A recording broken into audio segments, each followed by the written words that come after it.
to be a bill that we had to introduce in the first place. I'm so thankful that we have elected leaders like you and Congresswoman Marjorie Taylor Greene to introduce this much needed bill, but it's sad that it's needed at all.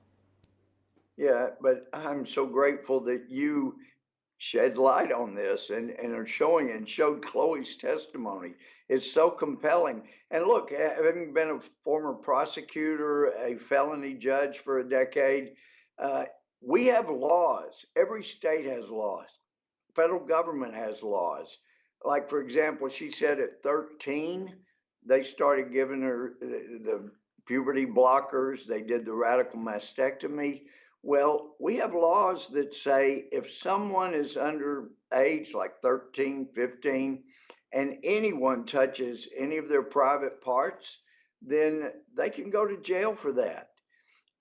Even if the child, the underage person, gives consent, the law does not recognize their consent because we say they are not yet old enough and mature enough to make a decision and to give legitimate consent.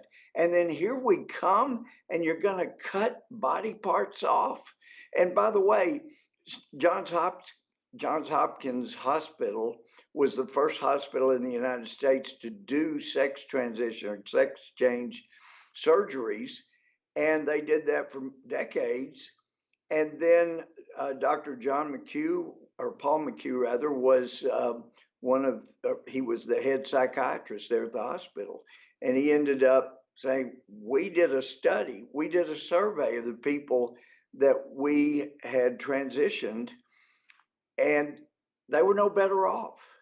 And so we quit doing the surgeries. Now they resumed them, and it's a matter of money apparently, but they could not establish that they did any good by doing those surgeries. And Dr. McHugh also pointed to studies that show 80% of the time a child is confused growing up about what their gender, male, female.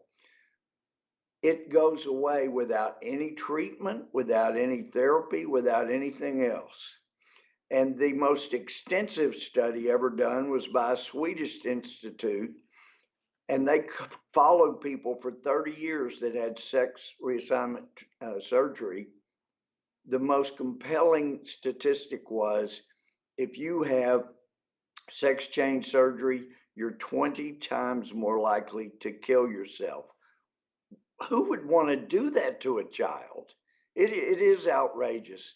And so I'm grateful Marjorie got the bill together, and we've got a group that are going to stand with the children. Well, to answer your question, who would do that to a child? Sick, perverted people. You're That's right. who. That's who. And Right. and doctors and hospitals who are hell bent on just making a quick buck. Hell bent on making a quick buck. That's exactly right.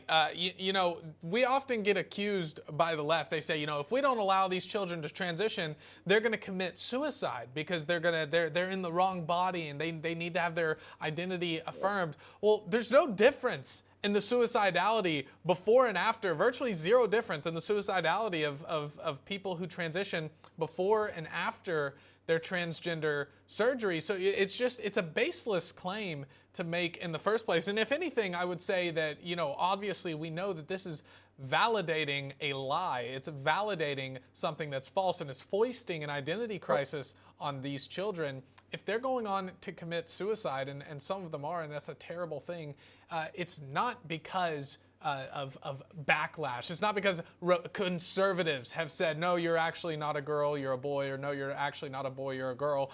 It's because these sicko doctors, these sicko therapists, and these sicko teachers and trans activists, they deceive them into believing a lie and living a lie, and one day these kids wake up to it.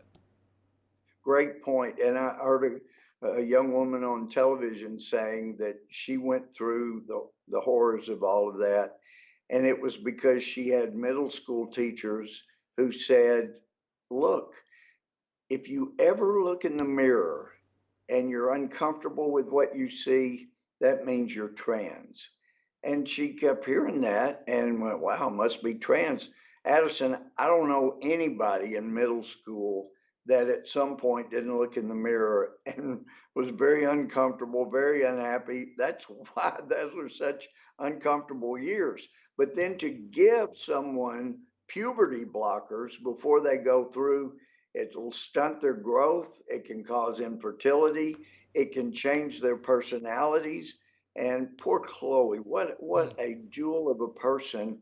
And yet she had, as she said, she had her womanhood taken away from her mhm. at a time when she didn't know what she was doing and she was taken advantage of. Yeah, we have doctors, supposed medical professionals telling 8, 9, 10, 11 year olds that they're old enough to make the decision whether or not they ever want to have kids at any point in their life when they're grown up. So we're basically giving kids two options. One is chop your genitals off, take away your infertility, and forever choose to not have a family, or to this false, or just live your life, live a lie, or we can affirm your gender for you. It's really sick and twisted what they're doing. Congressman Louie And Gohmert.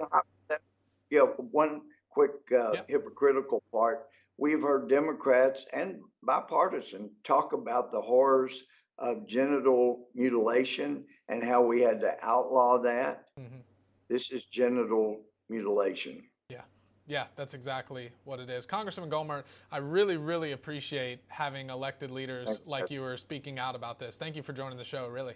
Can't thank you enough. Thank you, Addison.